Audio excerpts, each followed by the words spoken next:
राजा के शयन कक्ष में मंदिरी सर्पिणी नाम की जूनी डेरा डाल रखा था।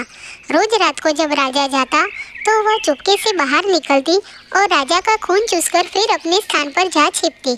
संयोग से एक दिन अग्निमुख नाम का एक खटमल भी राजा के शयन कक्ष में आ पहुंचा। जू ने जब उसे देखा तो वहां से चले जाने को कहा। उसने अपने अधिकार क्षेत्र में किसी अन्य का दखल सहन नहीं था, लेकिन खटमल भी कम चतुर न था। बोलो, देखो, मेहमान से इस तरह का बर्ताव नहीं किया जाता। मैं आज रात तुम्हारा मेहमान हूँ। जू खटमल की चिकनी चुपड़ी बातों में आ गई और उसे शरण देते हुए बोली, ठीक है, तुम यहाँ रात भर रुक सकते हो, लेकिन राजा को काटोगे तो नहीं उसका खून चूसने के लिए?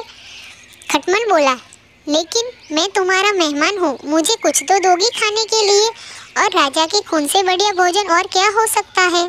ठीक है, जू बोली, तुम चुपचाप राजा का खून चूस लेना, उसे पीड़ा का आभास नहीं होना चाहिए।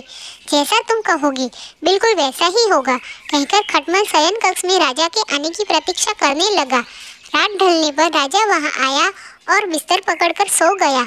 उसे देख खटमल सब कुछ भूलकर राजा को काटने लगा, खून चूसने के लिए। ऐसा स्वादिष्ट खून उसने पहली बार चखा था, इसलिए वह राजा को जोर जोर से काटकर उसका खून चूसने लगा।